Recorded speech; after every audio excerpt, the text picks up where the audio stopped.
What's up, YouTube? Let me tell you, nothing shocks me anymore when I see things in the news. Today's topic of polygamy, we're going to get into this and we're going to discuss this because I believe it is a sign of the times, the days we're living in. And brothers and sisters, it is time to get right with the Lord. When I see stuff like this popping up in the news, a lot of articles flew around at the beginning of this month that were really talking about this topic of polygamy. And one of the articles that I saw said a New York judge ruled that the time has now arrived. And I think it's very interesting why are they saying that this is here? Why are we even discussing this topic right now? Listen to what this article says. A New York judge has ruled that people in polyamorous relationships are entitled to the same legal protections as married people. Okay, fair enough. The same legal protections as married people. Well, then that would beg the question, we have to define what marriage is, right? Well, that's exactly where the problem is beginning to lie. As we have redefined what marriage is, look at what was stated by the late Justice Antonin Scalia back in 2003. He said this. He warned of a day when the state laws based on moral choices against bigamy, same-sex marriage, adult incest, prostitutions, adultery, fornication, bestiality, and obscenity would all fall. Now listen to this carefully. The late justice said, if we keep going down this trajectory, we are going to cross each one of these bridges, and these laws that are based on moral choices are going to fall. That's alarming to me. So this was predicted quite a while ago, and this is still popping up. Another article pointed out that the Supreme Court predicted that this day would come. Listen to what this article says, that Justice John Roberts in 2015 said this. Although the majority randomly inserts the adjective to in various places, Roberts wrote, it offers no reason at all that two-person element of the core definition of marriage may be preserved while the man-woman element may not. So let me translate this for you. That, listen, we've always defined marriage as a man and a woman, and if we have redefined that and that's not preserved anymore, then this is where it's going. Listen to what it says, continuing forward.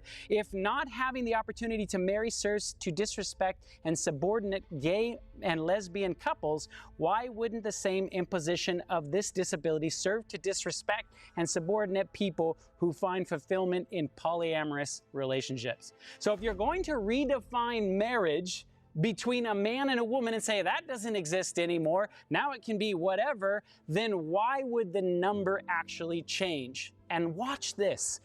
Even 10 years ago, look at what was being discussed on CNN. This is a little bit over a decade ago. This topic has come up again and again. Look at this news clip and look at why they state the reasons why this isn't going to matter if you redefine what marriage means.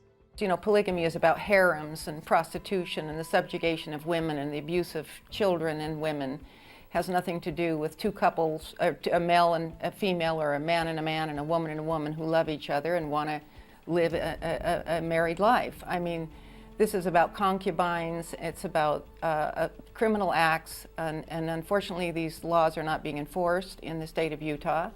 And we need to do something about this and not listen to people like Rick Santorum who don't know what they're talking about.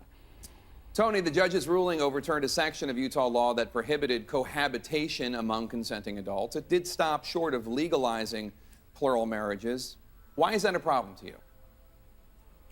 Well, it is the same progression that we saw with same-sex marriage. And Judge Waddups, in this case, made a lot of reference to Lawrence v. Texas, which is what Rick Santorum was talking about. In fact, Justice Scalia himself predicted this would occur over a decade ago. So it may not, there may be some who do not want to equate sister wives with same-sex marriage, but it is the deconstruction of natural marriage. If a judge can arbitrarily change the qualities of marriage, i.e. a man and a woman, the quantities are easy. to change, and that's what we see happening right here. And so there is a legal connection. We go all the way back to the Supreme Court. As I said a decade ago, Judge Waddup made reference to that in his decision. So that's pretty fascinating that they're discussing this even 20 years ago, saying this is where this road is going to lead. And we're here today. The devil has been attacking marriages. I mean, we see it on all fronts, right? Hollywood is constantly putting out there this misunderstanding and misrepresentation of what a relationship should look like. Now we're starting to see legally the definition of what marriage is being redefined. And you know what? I honestly believe that God gave us the marriage institution because it is something that tells us about the relationship that we even have with God. It's a physical way that we can understand love here on this earth, and the devil loves to get in the middle of this and mess this up. So let's kind of dive into it and see what some of the people that get involved in polyamorous or polygamous relationships, why are they getting involved in that? Some of the more famous couples you'd see, this couple that I'm going to show you, or this group of people married together, they were able to single-handedly change the laws. Just this one family. Look at what they did in order to change these laws. Let's have blessing. Okay, go ahead and say it.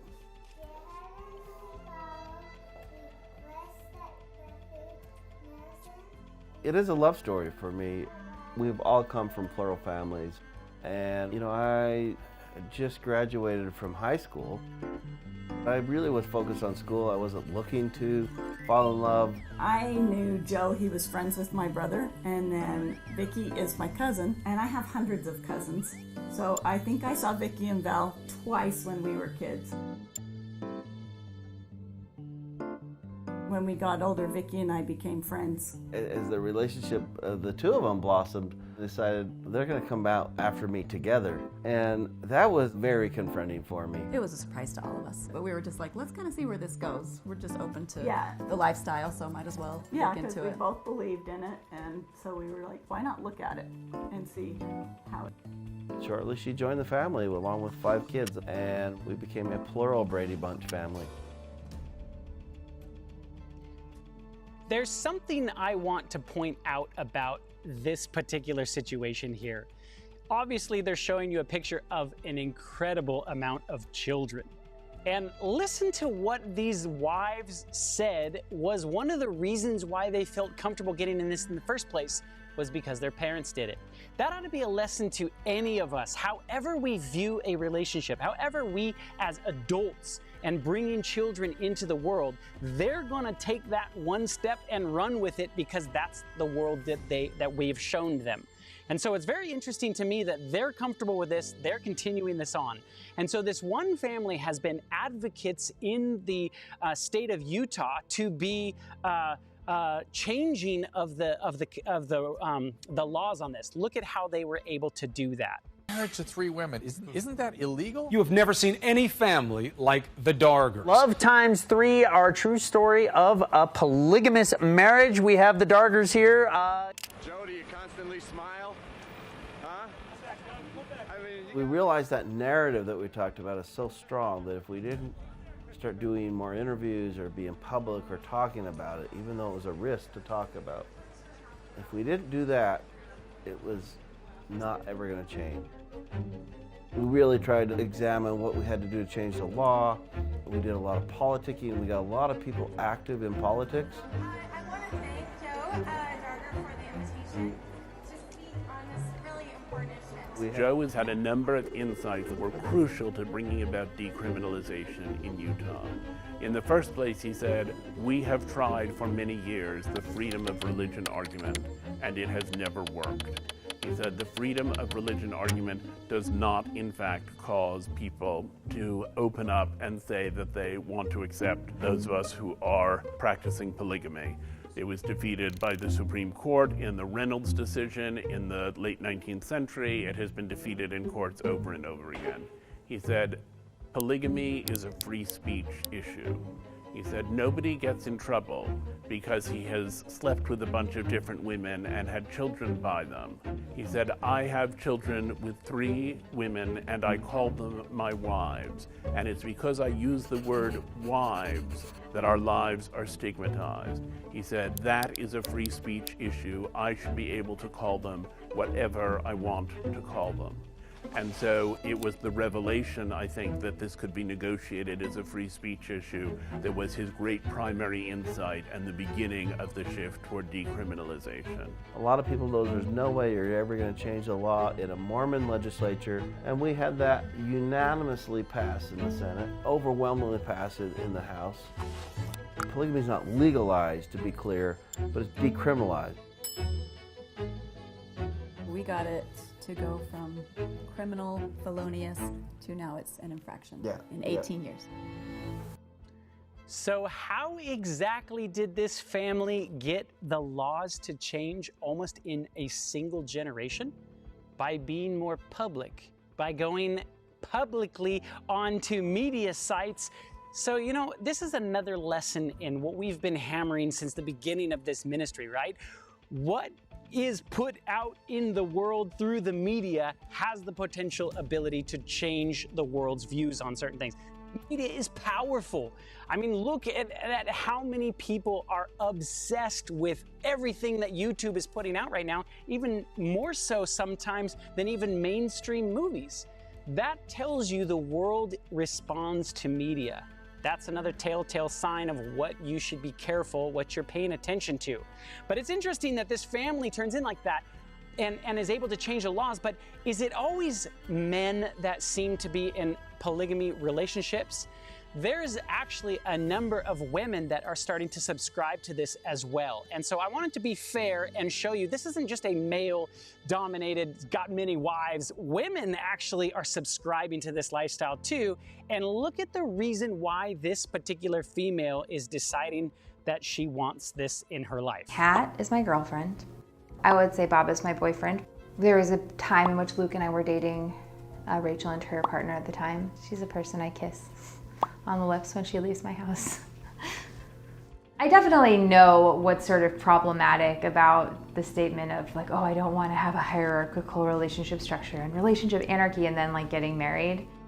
And at the same time, there are ways that marriage is really important just as an institution because of the way that laws work. You know, mononormative culture, it is set up for you to have like a single partner. But at some point we got this idea that there was such a thing as the one, and this person had to satisfy every little minutia of need, which is so unrealistic, it's just not possible. I think there's a couple things that she's bringing out that are very interesting. So she's recognizing that society is really set up for a two-person relationship. That's the way that God intended this to be. And then she throws that comment in there saying like, it's impossible to think that there should be one person that fulfills all your needs. Now here's the problematic situation with a statement like that. And this is where our world has backed ourselves into a corner. This is true. Maybe a relationship isn't supposed to be that person's supposed to fulfill everything that I want fulfilled in my life. When we begin to look at the relationship as if this person doesn't please every aspect of my life, then I'm just gonna throw it away, cast it aside and move on. Or I'm gonna have many different relationships because I need to be fulfilled. When we look at the relationship like that, we are gonna have problems. But maybe that's not the reason why God designed us to be in a relationship in the first place. Yes, you may rub your spouse wrong, that person that you're involved with, and those two relationships should actually help you self-reflect and build a better character than sitting there saying, well, they're not pleasing me, they're not fulfilling me. And so I find that very interesting that she's coming at the relationship like this. And so she goes to a relationship coach, and this relationship coach that she brings onto the show talks about, hey, there's many reasons why people get involved in these polyamorous relationships. Listen to the reasons why the relationship coach says this. There are many reasons why people choose polyamory. I definitely have seen it in my practice as almost like a hack for a attachment struggle. For some people, they report that it's like an orientation. Like it's very much how they are wired. I think the most important thing is to find out why you're choosing it. So very true.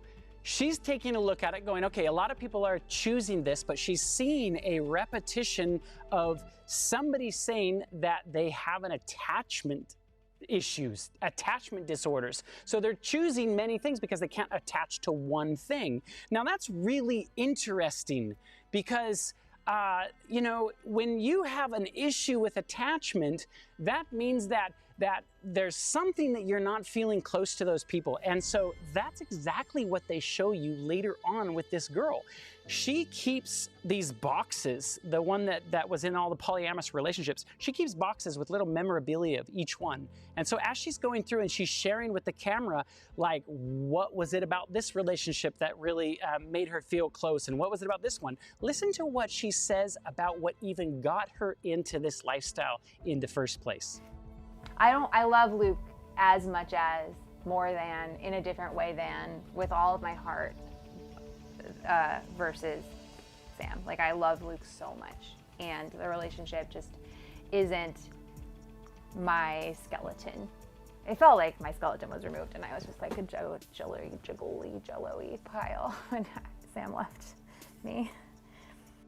Everything I had considered like around one person, and I hadn't thought about what would happen if they weren't there.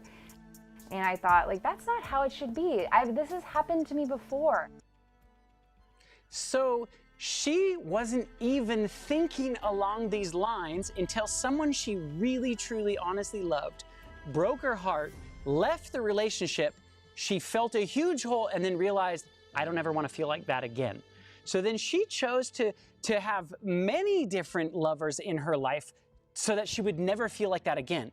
And I just wonder, is this something that our society is subscribing to, even though we don't call it polyamorous relationships, but isn't that what the media pushes on people all the time? If this relationship doesn't make you feel good, just go ahead and choose another one. We have like shows like The Bachelor that put out such a wrong view of what a relationship should be like. And all of a sudden, we're starting to see this picture of this media that is putting this idea that these relationships, if they stop fulfilling you, all of a sudden you go look for another one. And so here is her husband, and once again, she also says, this relationship coach also says, pay attention to this, what is making this popular in the world? Listen to this. I think the current non-monogamy is the next phase of free love or swinging. People are feeling that they can talk about it out loud. And the more it's becoming visible in the media, the more people are hearing that it's an option, more people are seeking.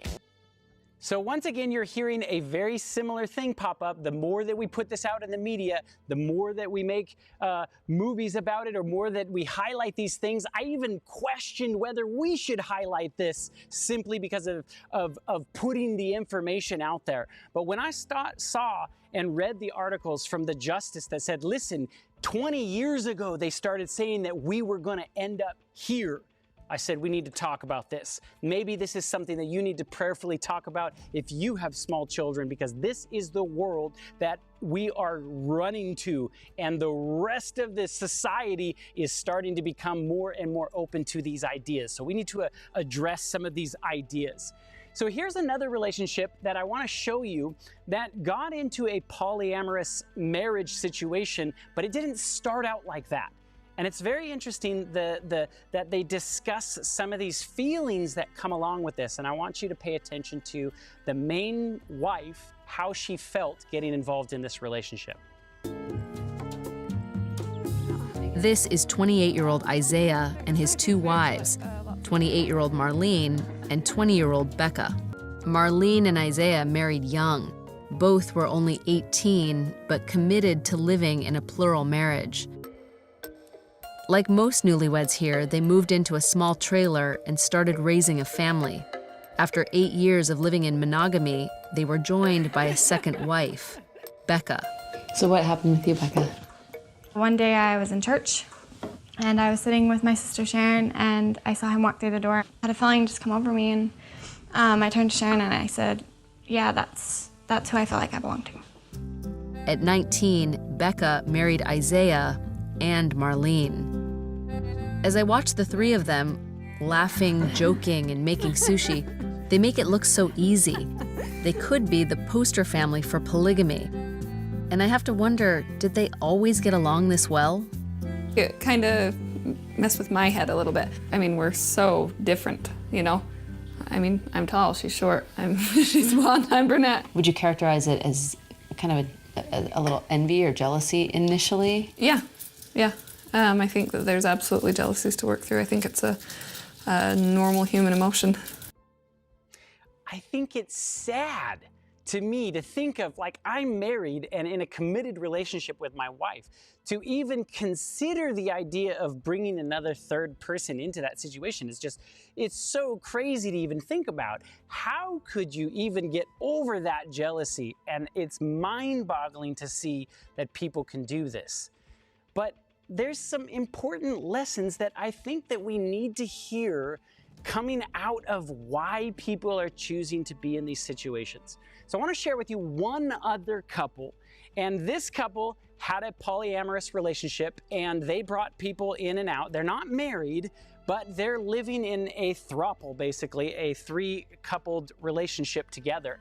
And the man is going to talk and he's going to tell you, like, why he believes that this is something that he should explore or that is a good thing in their life. And I want you to pay attention to the reasons why. Listen to this. I believe that Sharon is my partner. The one, I don't necessarily think there is a one. I think that we have a very deep dynamic. And we gain a lot from each other. And we're gonna explore a lot together with each other and other people. This idea of the one, like, is Isaac the one for me? My answer is, yeah, he is the one for me. But at the same time, it's not limited to just that one person and all those feelings of jealousy and hiding that you have to do. It's just, it's open. And so in that sense, it's even better than the idea of just that one, because you're free to explore whatever it is that you want. I think this is just such a sad state of affairs that many of our young people growing up in today's society are starting to get subjected to this type of mindset. And perhaps this is literally something that's been brewing over centuries of time, but we're starting to see that people are not holding to what a marriage really was designed to be. And I believe that God gave us this institution of marriage as something beautiful, something to help shape our characters. And here we're starting to see in the world where people are just starting to look at that relationship. Well, does this fulfill me or does this please me? And if it doesn't, then I'm just going to be open to whatever else blows in the door. That's a sad state of affairs. And I think that as Christians, as Bible-believing Christians, notice how so many of these people even claimed, like, the Bible lets people have polyamorous relationships. The Bible, there's many people in the Bible. David, Solomon, you name it. Look at all these people with all these wives. Did not God say that that was okay? Let's take a look at that. Because I believe when we read the Bible, we have to look at the context that those things were stated in. Listen to what Jesus said himself. Now, these are Jesus's words when they came up and they asked him about Moses. Why was Moses allowed to give a certificate of divorce? Listen to what Jesus said. And Jesus said to them, because of the hardness of your hearts, he wrote you this commandment. But from the beginning of creation, God made them male and female. And therefore a man shall leave his father and mother and hold fast to his wife. And the how many numbers? The two shall become one flesh. So they are no longer two, but one flesh. Look it out of the words of Jesus's mouth. He said that's not how it was from the beginning. In fact, the very onset of creation was designed for these two people to become one flesh, and that was a special and beautiful union. I believe what Jesus is saying here as 100% fact. That is the way that God intended for us to live. But of course, look at what happens. And as we read the stories in the Old Testament, many times there were kings that all of a sudden engaged in all this polyamorous living. But was that really what God wanted for them? Is there any time that the Bible says God told this person to do that? Let's go back and look at the story of Solomon, because that's one that many people quote as a reason to say that we can have polyamorous relationships. Listen to this. Now, King Solomon loved many foreign women, along with the daughter of Pharaoh, a Moabite, an Amorite, an Edomite, a Sidonian, and a Hittite women from the nations concerning which the Lord had said to the people of Israel. This is very important. Listen to this. You shall not enter into marriage with them, neither shall they with you, for surely they will turn away your hearts after their gods. And Solomon clung to these in love. He had 700 wives, princesses, 300 concubines, and his wives turned away his heart. Did God want Solomon to be like that? Not at all. In fact, God, even making him the wisest person that ever lived on the face of this planet and granting him the wish of having wisdom, because that's what he asked God for, was wisdom, made this foolish decision to open up his heart to these many women. And it wasn't a good ending out of that. And we're still dealing with the effects that Solomon has done. People are still following after all the mystical practices that were engaged in back there. Solomon sent his babies to Moloch. That's how dark and evil that led him astray from God. And if you read the stories in Ecclesiastes, you hear Solomon's heart lamenting over what the choices was that he made. He did not make wise choices for that. Let's read one more thing in 1 Corinthians 7, 1 through 5. Paul says this, now concerning the matters which you wrote, it is good for a man not to have sexual relations with a woman. Now I want to preference this because I believe that they were asking Saul questions about, well, how should relationships be like this? What if we are involved in a relationship but not married to this person? He's answering the questions that they have, and he's saying, listen, it's not good for you to just run around and sleep with people. That's what he's literally saying to them. Because the temptation to sexual immorality, each man should have his own wife and each woman her own husband. How many different people is that? That's 1 and 1. That's 2 people. A man with his own wife and a woman with her own husband. The husband should give to his wife her conjugal rights, and likewise the wife to her husband. For the wife does not have authority over her own body, but the husband does. Likewise, the husband does not have authority over his own body, but the wife does. Do not deprive one another, except perhaps by an agreement for a limited time, that you may devote yourselves to prayer and then come together again. Now listen to this. So that Satan may not tempt you because your lack of self-control.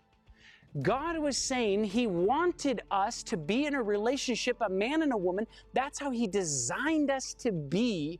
And Paul is saying if we live outside of that means, we may possibly open up a door to be led astray by Satan because of our lack of self-control. I hope that you guys who have young children will start these conversations at appropriate times with your children. And we need to be understanding of what the Bible says about our relationships and not twist and say, oh, just because this person engaged in that activity and it's in the Bible, therefore it's okay with me. You can read the story on how many of those relationships panned out. But I want to leave you with this. We are nearing the end of time. If this is not a sign of the times, brothers and sisters, it's only going to get worse from here on out. We want to be found with our faces in the book and learning to have a relationship with Jesus from the Bible. So if you haven't made that choice today, I want to say first and foremost, make the decision to fall in love with Jesus And if he has a perfect person out there for you, he will send that person your way. But let God make that decision. Thank you guys for watching. Like, subscribe, send this to anybody that you think would benefit from this. Thank you so much for everyone that has watched this video. We got 300 people watching. You guys are awesome. And thank you to our sponsor, Lightwear, that makes all these awesome t-shirts. You can go to lightwear.shop if you're looking for some cool t-shirts to wear your witness out in the world. But thank you as always. We'll catch you on the next LED Live.